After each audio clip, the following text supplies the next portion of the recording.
Fabio De Miglia. I'm the Professional Activities Committee co-chair, and I'm moderating today this event. I don't think we need to introduce neither the situation, neither our guest speaker. He came here maybe a month ago, exactly a month ago, along again with the Ukrainian colleague. And at the time, the situation was still, so to say, under construction, under diplomatic efforts. Now the situation has exploded somehow. So we are very pleased to have him again and to have him explaining the position of Russia on this situation. We will start with his introduction, and then as usually we will start Q&A from the floor and from online colleagues who are following online. Thank you very much. Please check again your mobiles, put it on silent or turn it off. Thank you very much. Ambassador, it's your turn. Good afternoon, dear Pio. Good afternoon, dear members of the FCCG. It is a great honor for me to speak here today, exactly as Pio have just mentioned, the second time within a month. And I'm very grateful to you for your interest, for your readiness to listen to our position, our arguments with regard to the current situation. Yesterday, Russia, in accordance with the decision of President Vladimir Putin, launched a special military operation. And the main purpose of this operation is to protect people of Donetsk and Lugansk People's Republic, who for 8 years have been facing humiliation and genocide perpetrated by the Kiev regime. By the way, genocide and this humiliation have been completely ignored by the United States, by the NATO member states, by the Western states who are now trying to sharply criticize Russia. We will seek to demilitarize and denazify Ukraine. It is not by accident that regretfully I have to mention this word, to denazify Ukraine, because unfortunately the Nazification of this country has gone very far, and it is very demonstrative that every year Ukraine, along with the United States of America, is voting in the UN General Assembly against a resolution deploring the glorification of Nazism, a resolution presented by Russia and like-minded states. Now in Ukraine, unfortunately, they glorify not the heroes who liberated Europe from Nazism, but Nazis' collaborationists. Well, and we also seek to bring to trial those who perpetrated numerous bloody crimes against civilians, including against the citizens of Russia. But it is not our plan to occupy the Ukrainian territory. We are acting also to defend Russia from the threats to our national security, coming from NATO's expansion to the Russian borders and military exploration of neighboring Ukraine to gain a military foothold on its territory. The problem is that in territories close to Russia, a hostile anti-Russia was taking shape. More to this, recently the Kiev regime started hinting at a possibility of obtaining nuclear weapons in cruel violation of the NPT. We act in accordance with the Article 51 of the United Nations Charter, with the permission of Russia's Federation Council, the upper house of our parliament, and in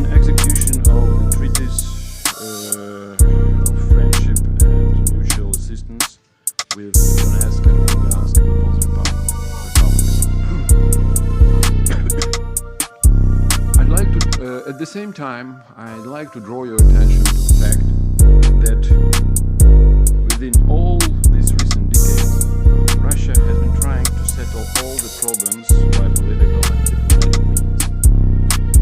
We reminded our counterparts on the necessity to observe the principle of indivisibility of security endorsed in the OSCE on the top level back in 1999 in Istanbul Declaration, Istanbul Charter for European Security.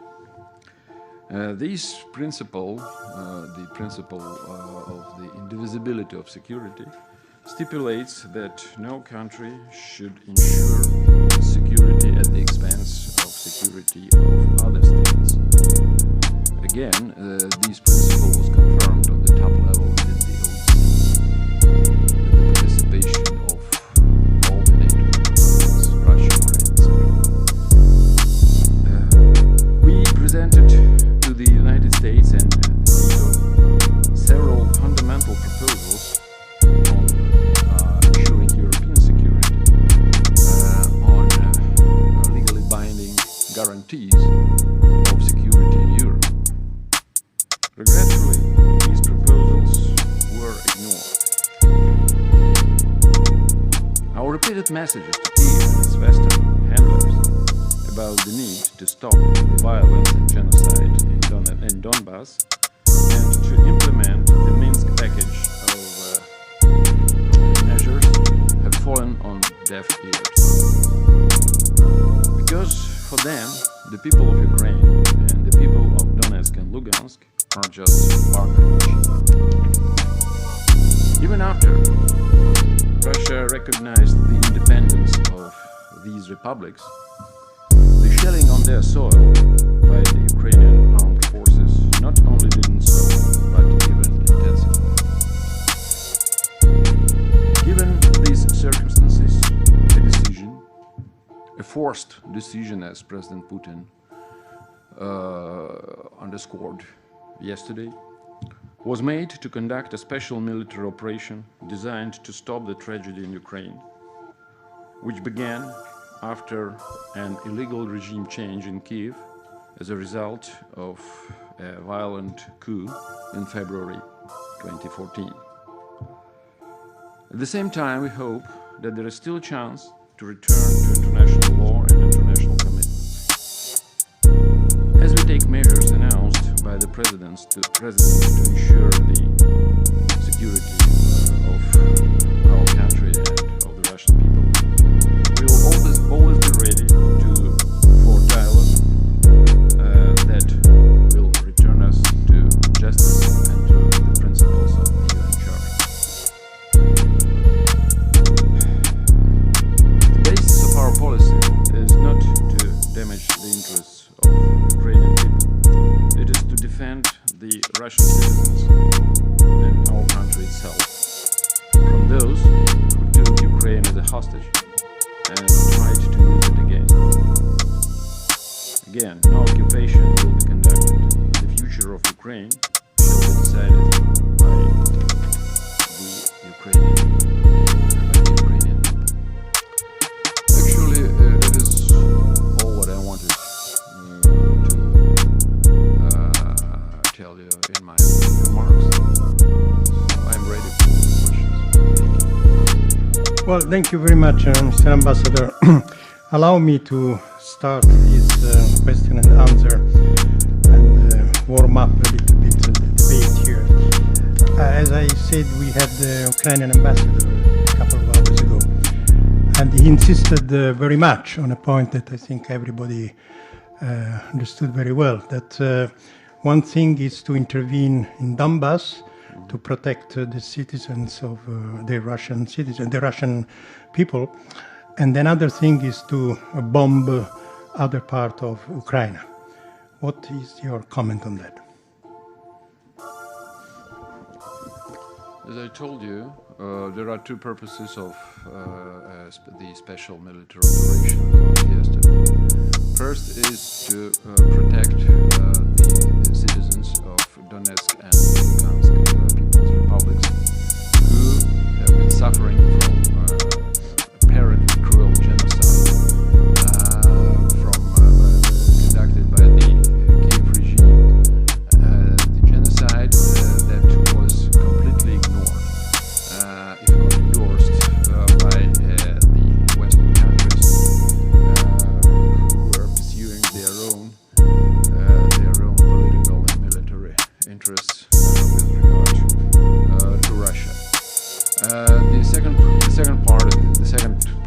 second task is to ensure the security interests of Russia, which have been damaged greatly by the expansion of the NATO military infrastructure and number of the member states of NATO within the recent 30 years.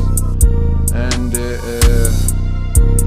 within the same 30 years, we have made many attempts to settle these issues on a mutually acceptable basis and have presented a lot of initiatives to reach this goal. And at the same time, as one of the co-sponsors of the Minsk agreements, we were trying actively to persuade the Kiev government to implement, to realize, to carry out its obligations in accordance with the Minsk agreements. Unfortunately, all of these efforts were either rejected or ignored by our counterparts. So, and from that point of view, we, in these circumstances, we launched the Yesterday's operation, and we are doing things in the military area, things we find necessary to reach the goals of the operation.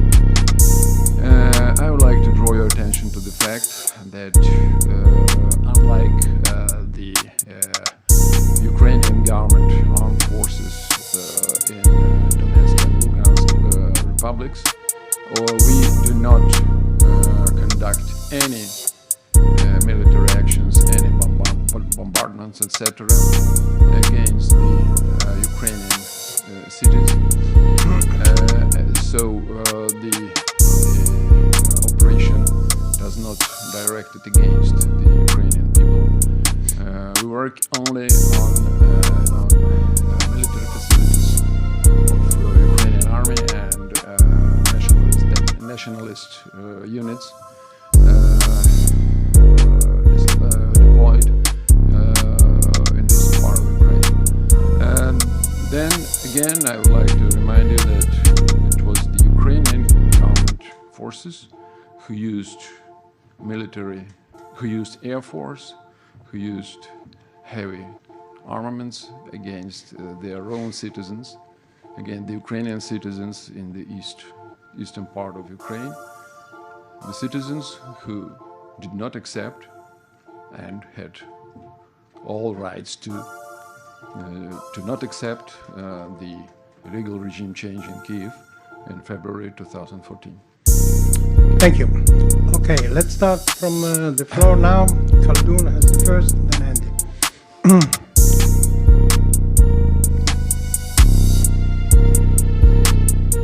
Thank you, Ambassador, for coming again. My question is, how do you evaluate the relations between Russia and Japan at this stage after Tokyo imposed more sanctions on your country and people? And where is the island issue is now? We thought you will return the islands, but now it's kind of a dream for Japanese. Thank you.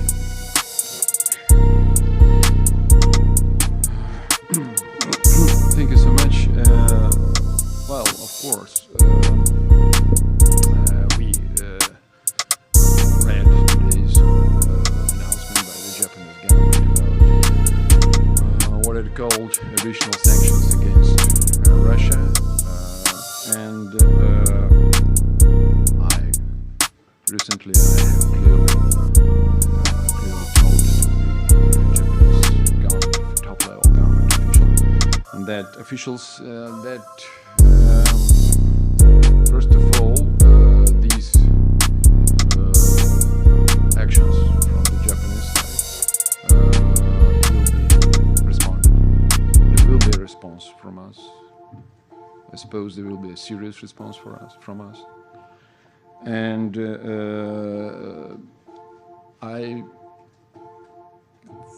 I'm confident that taking such steps, the Japanese government does not contribute to the development of mutually beneficial and friendly relations between our countries, does not contribute to building up a positive atmosphere around our dialogue on very, very broad agenda we have together, including the peace treaty issue. And I also deeply regret that the Japanese government is taking counterproductive measures towards Russia and the Russia-Japanese relations under basing on really baseless pretexts they put as an explanation for these kind of sanctions. Andy?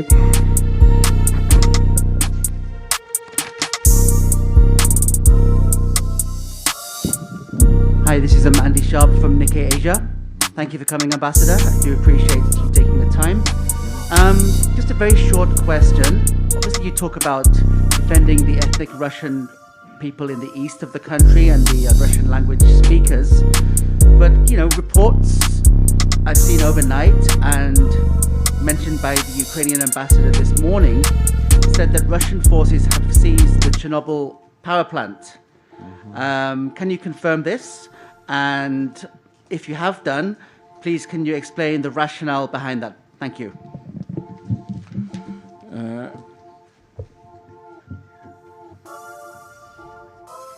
Yes, thank you, Andy. First of all, yes, I saw information in the media saying that the Ukrainian side announced that the Chernobyl nuclear power plant was taken by the Russian forces. At the moment, I cannot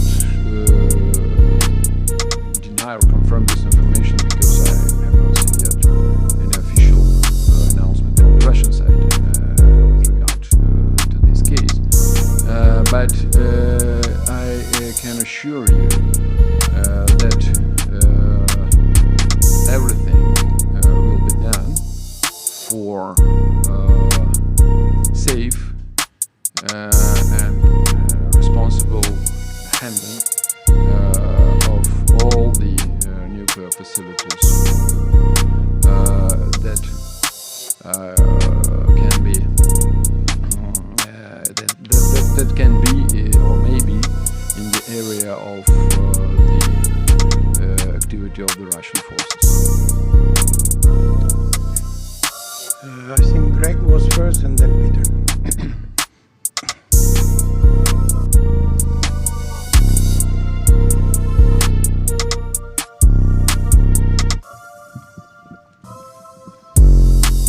Mr. Ambassador,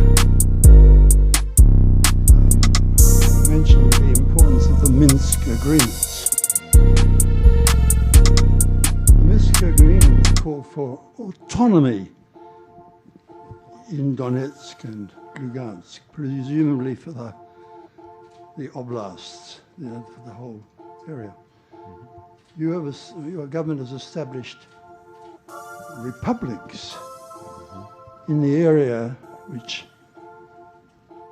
should remain autonomous under the Minsk agreements. Can you resolve this contradiction for me? Thank you, dear Gregory. First of all, within the 7 years that Russia, as a co-sponsor of the Minsk agreements, was trying to persuade the Kiev government to implement all the articles of the agreements. Within the same 7 years, the Ukrainian government was refusing to do so. And unfortunately, other co-sponsors, namely France and Germany, also failed to persuade the Kiev government to implement these agreements. More to these, in cruel violation of the Minsk agreements, the Kiev government deployed huge troops and heavy weaponry on the contact line. And finally, again, in cruel violation of the Minsk agreement at the end of last week, started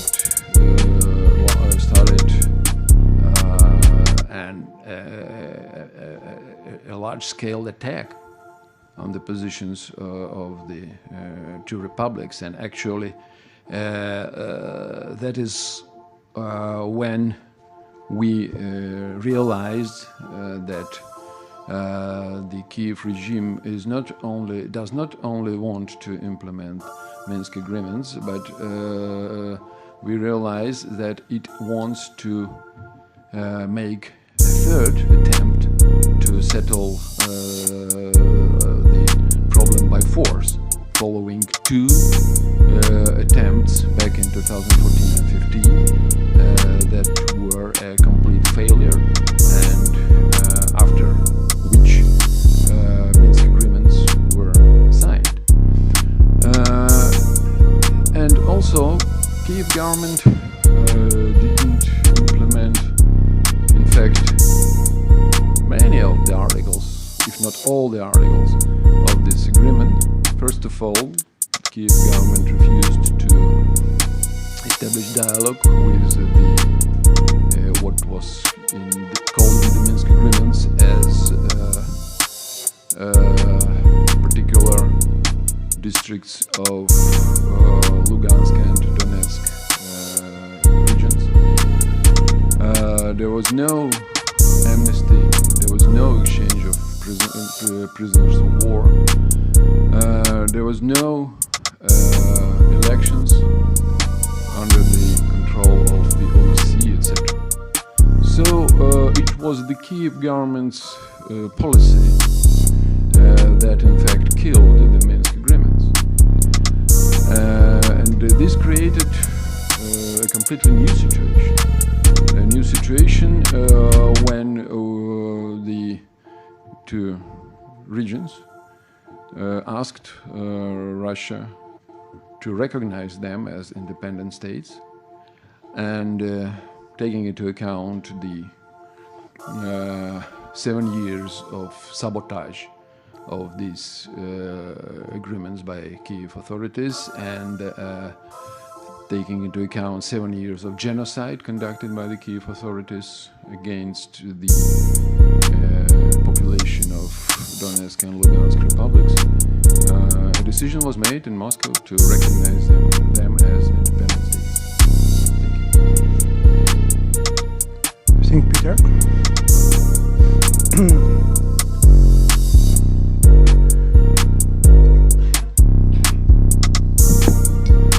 It's Peter Langen at the South China Morning Post. President Putin, as you indicated already in the press conference, has said that there was a fear that Ukraine was trying to develop a nuclear deterrent, nuclear weapon. But Ukraine, at the collapse of the Soviet Union, gave up its nuclear weapons in an agreement with Washington and Moscow to return, in return for the safety of its borders, or security of its borders. So can you provide us with any kind of evidence that Russia has that there has been an attempt to procure or develop nuclear weapons within Ukraine? Thank you. Thank you. The problems related to the nuclear weapons are too serious, and that is why we pay attention, we have to pay attention as a responsible nuclear power state. We have to pay attention to any signal nuance, even in the rhetoric of the foreign countries regarding the nuclear weapons. As you well know, from the Kiev side, on the official level, the hints were made, the statements were made in favor of obtaining nuclear weapons. And this is a very, very dangerous and clear indication of the intentions of the current regime in Kiev. That is what we could not ignore as a responsible member of the NPT and as a nuclear power. Thank you. I think Sergei was there, and then Karen.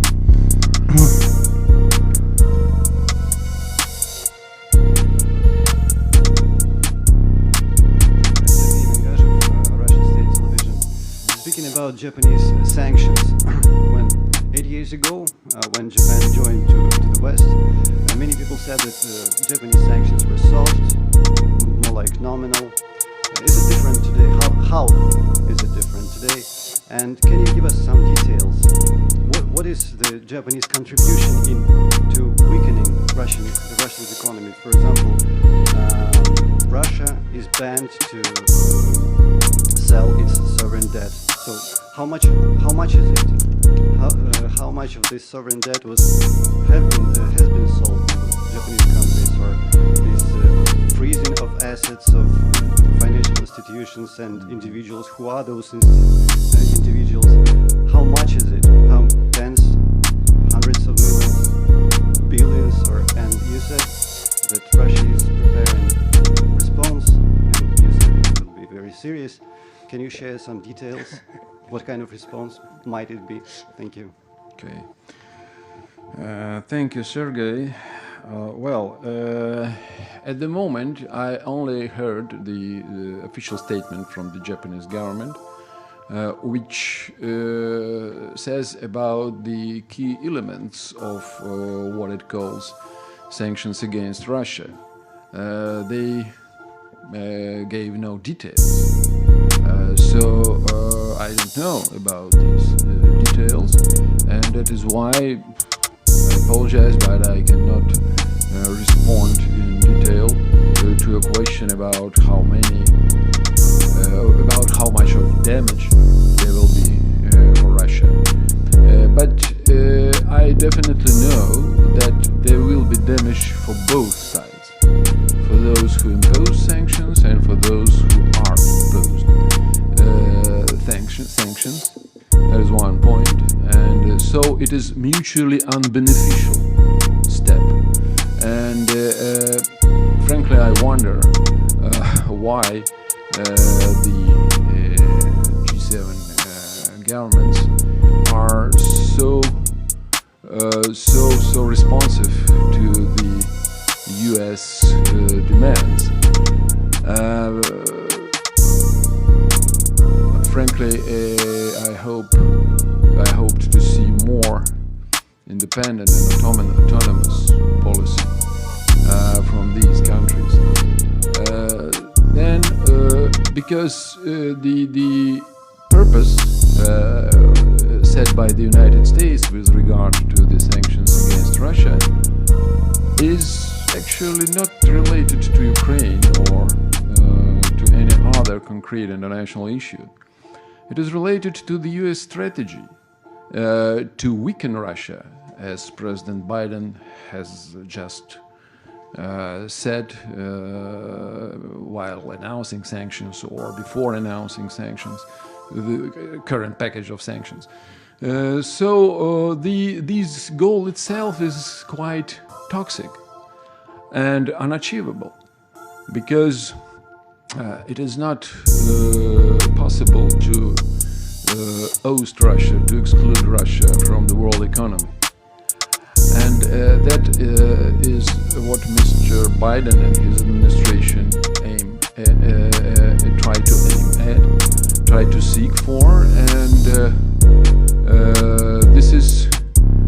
this cannot be characterized as a responsible approach to the world economy, especially in the days, in current period, when we should unite our economic potentials and our economic competences to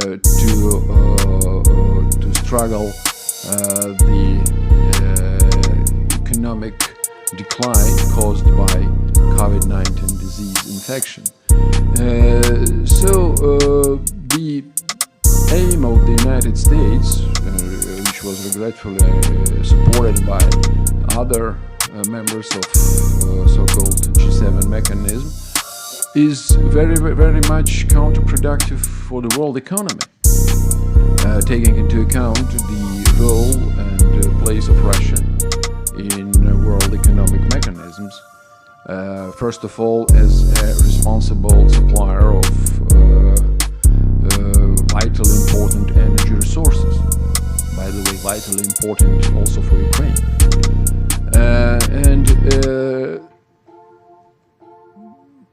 Of course, Russia will respond, but how it will respond, I cannot, of course, elaborate at the moment. But I'd like to draw your attention to the fact that Russia, for the recent 40 years maybe, have clearly proven that it is a reliable and responsible exporter of energy resources that are vitally important for the European economies, for Japan's economy, for Ukrainian economy, and we have proven it despite the fact that during especially in recent years we have been for many times a subject for illegal, baseless and really absurd sanctions from the West.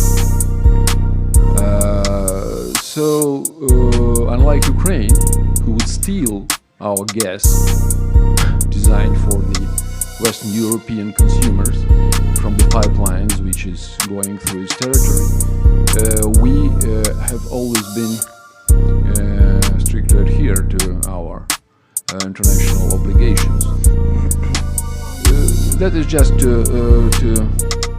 describe our position with regard to the world economy in general and with regard to Mr. Biden's wish to weaken Russian economy. And what kind of sanctions, what kind of response we will make? Well, in proper time there will be proper announcements about this, I think. Thank you. Ambassador, since we are talking about economic impact and sanctions, let me jump to the online questions. There are two questions that are related to this subject. I know that you already kind of answered, but it's my role to forward the questions. Good. So the first one is from Anthony Rowley, also from South China Morning Post. Financial sanctions against Russia do not appear to be very severe, at least up to now. Could you comment a little bit more about this? And the second one is related to the other, Motoko Rich from New York Times. What kind of serious response might Russia take against Japan for imposing sanctions? Well, first of all, about first the question from the South China Morning Post about the severe or not that severe nature of the financial sanctions. Again, I cannot judge at the moment the extent of damage from these kind of sanctions, but I can definitely say that they are mutually unbeneficial. They would be mutually beneficial if imposed, and in my view, the problem is not only in the content of this or that sanction. The problem is that the Western states, headed by the United States of America, they are confident in their exclusiveness, in their superiority or what they call superiority, in their infallibility to punish, as they say again, to punish those who would not agree with their policy, who would seek their national interests independently. And this is the problem for not only for Russia, or rather than for Russia, this is a problem for the whole international community. Because such a bullish behavior as to try to punish by sanctions those who dare pursue independent policy which would not necessarily coincide with the interests with the West. This kind of behavior, this kind of international behavior is irresponsible and is very dangerous, for the international order based on the UN Charter. That is the problem. It's not only about what kind of damage Russia will suffer or what kind of damage will suffer those who imposed the sanctions. Thank you. Oh, yes, second question. I can only repeat to the New York Times that in proper time, I think our countermeasures are going to be announced. Karin?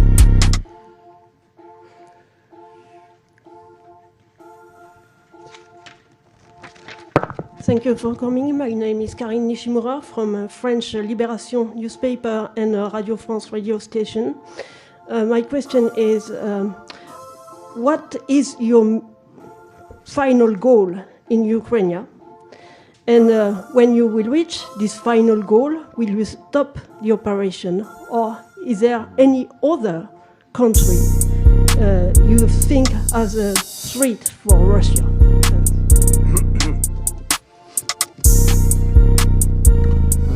Thank you, Karin.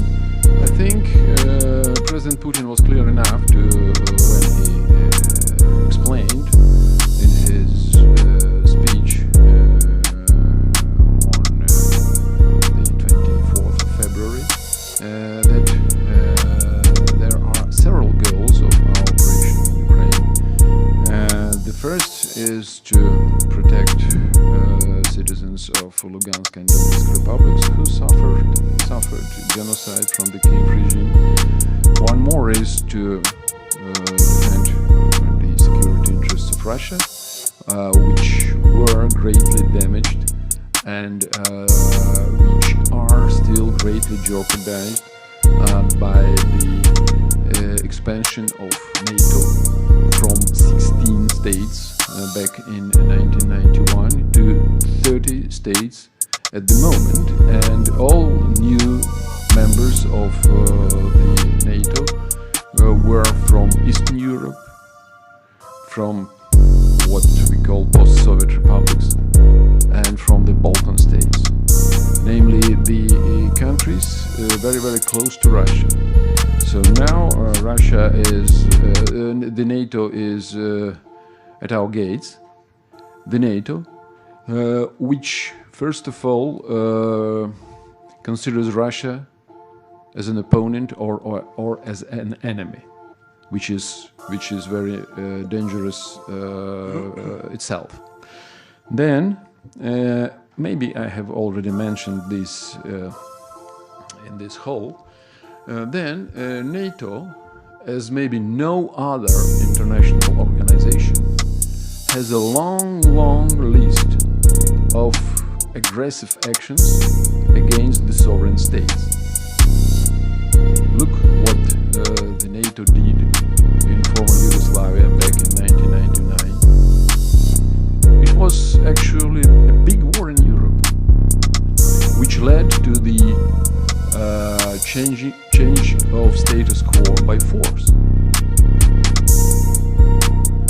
And nobody in the NATO and in the European continent at that time didn't raise their voices against this kind of aggression conducted in apparent violation of international law and the UN Charter, and in apparent ignorance of the role of the United Nations Security Council. And this aggression led to the division of Yugoslavia and illegal proclamation of so-called independence of so-called independent state Kosovo. More to this, back in if we enter the 21st century, they were such cruel and destructive aggressions conducted by the United States and their NATO allies, like in Iraq, like in Libya, like now in Syria, where the NATO troops are deployed without any permission from the United Nations Security Council or from the legitimate government of Syria.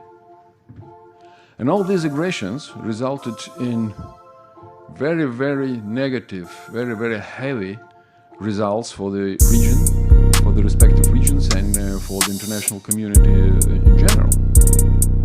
Look what happened in Iraq.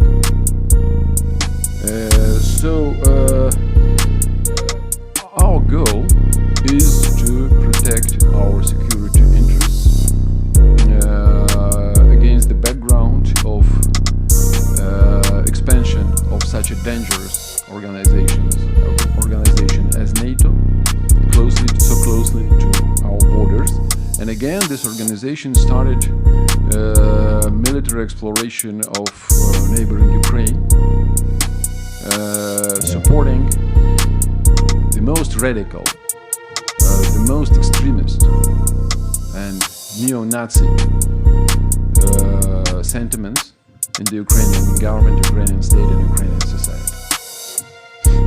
That is what we won't tolerate anymore. So this is our goal, namely demilitarization and denazification of Ukraine. I think it's clear, and as the Russian officials have already announced, the further future of Ukraine will depend on the choice of the Ukrainian people, of demilitarized and denazified Ukraine. Thank you. You have questions? Jimbo.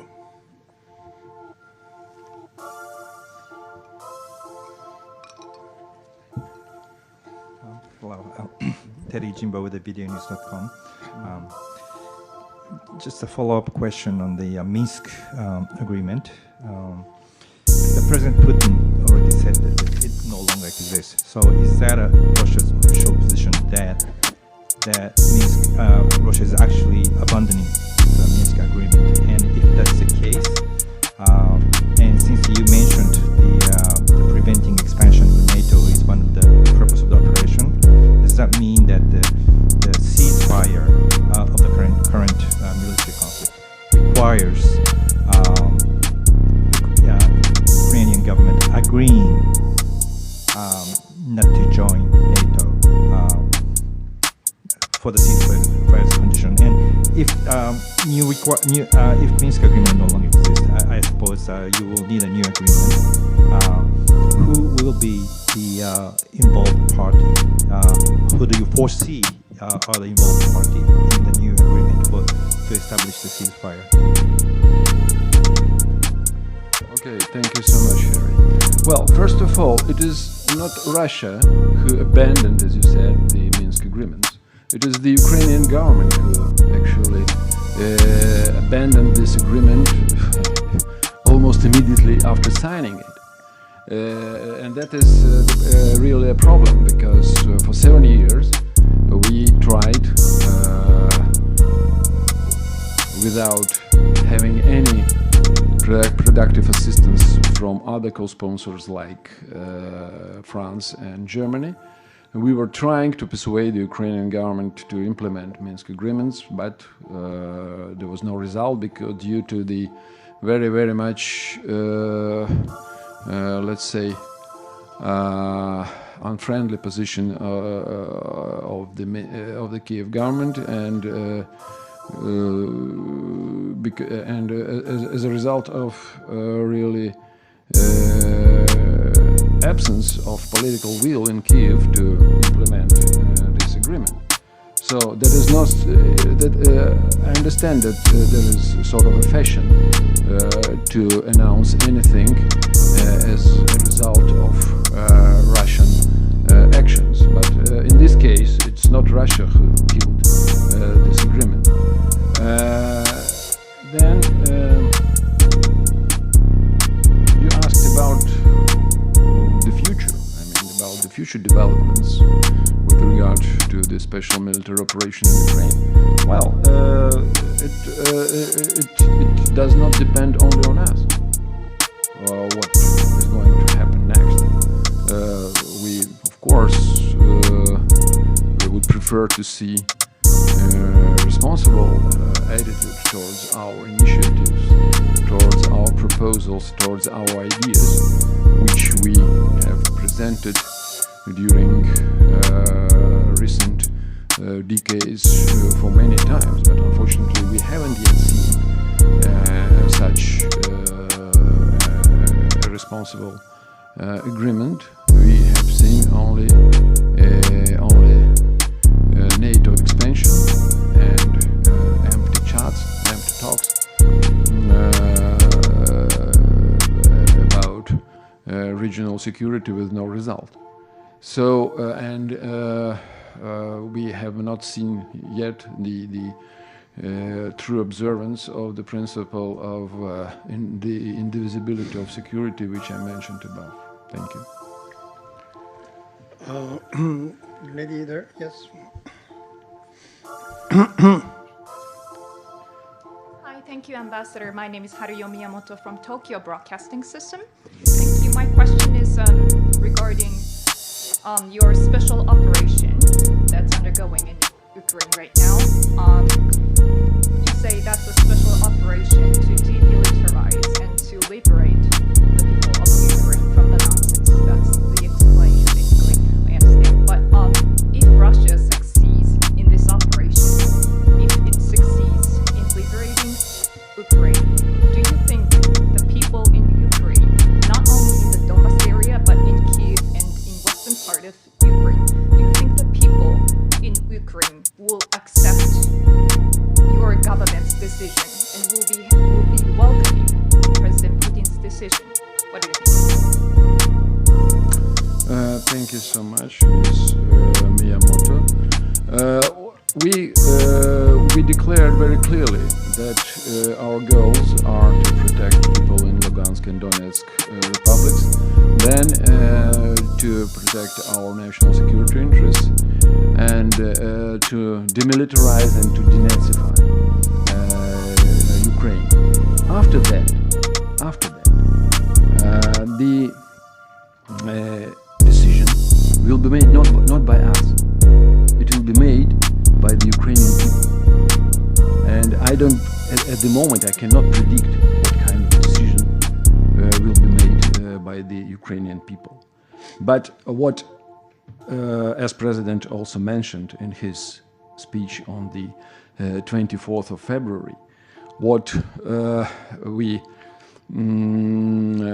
think is that the will of the Ukrainian people may be expressed after our operation in a more in a freer atmosphere, not in an atmosphere of orchestrated and decorated so-called elections that have taken place in Ukraine recently, under the huge pressure from the rightist movements, under the huge pressures from nationalist, illegal nationalist armed groups, and from those, unfortunately, very strong forces in Ukraine, in current Ukraine, that glorify Nazi collaborationists as heroes. So we hope that after our operation, the Ukrainian people will have a chance for really free expression of its will. Thank you. Ambassador, I have two questions online from 18 Europe, BBC World Turkish. Let me ask them one by one because they are totally unrelated. First one is, Ukraine has requested Turkey to consider to invoke the article in 1936 Montreux Conference that allows Turkey to ban passage of military ships through the Bosphorus Strait. Soviet Union was a signatory at that time. What is Russia's point of view on this Ukrainian request? Well, I haven't seen our official reaction on this particular information of the media about the Ukrainian request. But my reaction is that Russia, as a state that continues the international obligations of the Soviet Union legally, Russia, of course, as a party of the Montreux Convention, of course, Russia proceeds from the point that Pacta sunt servanda and the international obligations, international agreements should be kept, should be implemented fully. Thank you. Thank you. My second question is more general one. What kind of legacy does your President Putin want to leave behind him when he will retire one day? Someone who stopped the NATO at its borders and revived somehow former Soviet Union, or someone who started a new war in Europe after the end of World War II? Well, I will. You should ask Putin, of course. Yes, of course. That's what I wanted to say in final part of my question, of my answer. Thank you so much, Pio, for anticipating correctly. First of all, I would like to just express my opinion that a new war in Europe was started not by Russia now. Russia is not waging a war in Ukraine. It is special military operation, let's be correct. The war in Europe was waged by the above-mentioned NATO back in 1999, when NATO conducted an unprovoked military aggression against a sovereign state, a member of the United Nations, in cruel violation of the UN Charter and without having any permission from the UN Security Council, which is a body exclusively responsible for international peace and security in accordance with the UN Charter. So it's not Russia who started the war. Then you asked me about legacy of my president. I would like you just to objectively assess what has been done in Russia, both with regard to its domestic and economic policy and foreign policy, during the period when President Putin, when Vladimir Putin was either president or prime minister of Russia.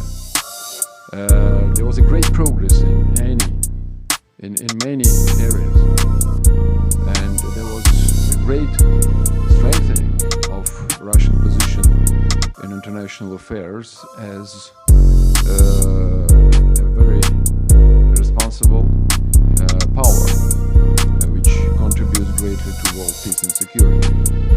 And I just taking into account that Pio has already said very valuable words, I would like just to say that President Putin's mission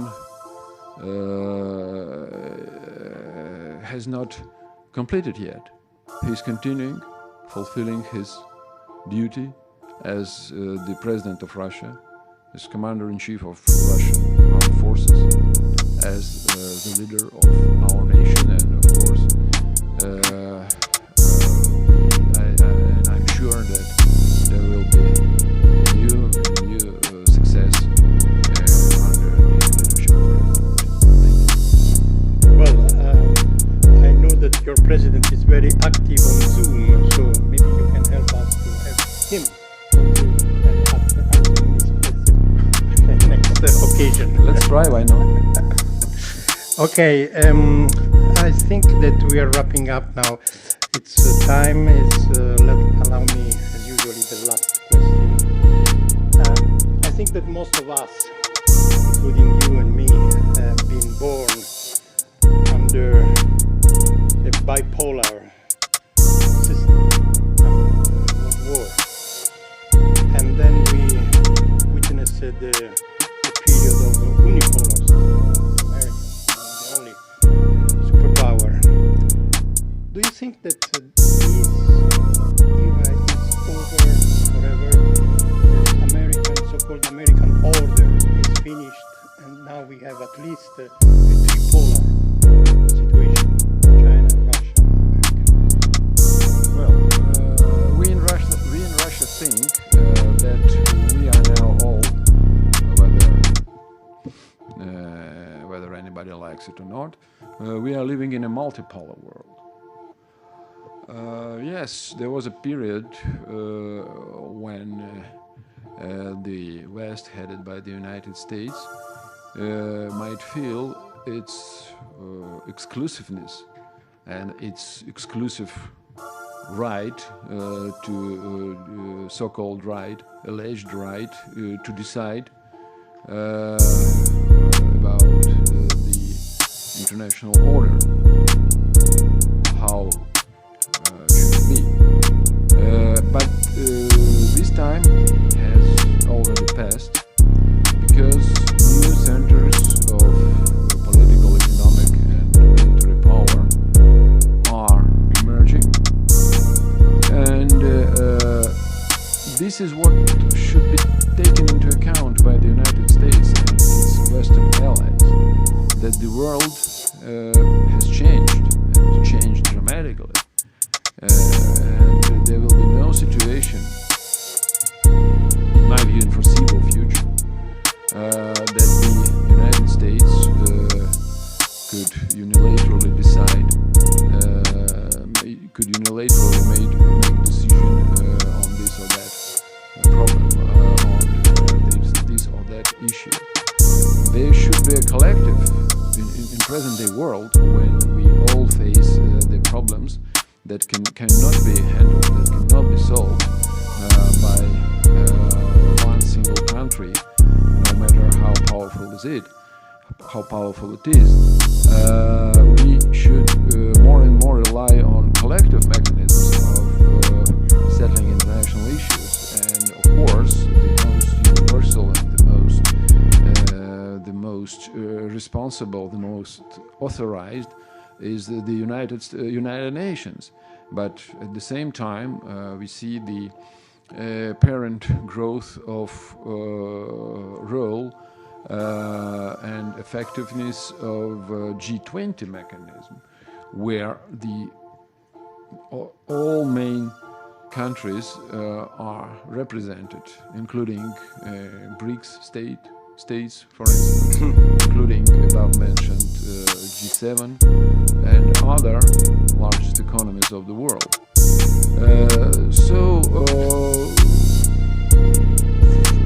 In our view, there will be no place for this kind of aggressive unilateral approach exercised by the United States, which the United States and the NATO try to exercise even now, even these days. Thank you. Thank you very, very much, everybody.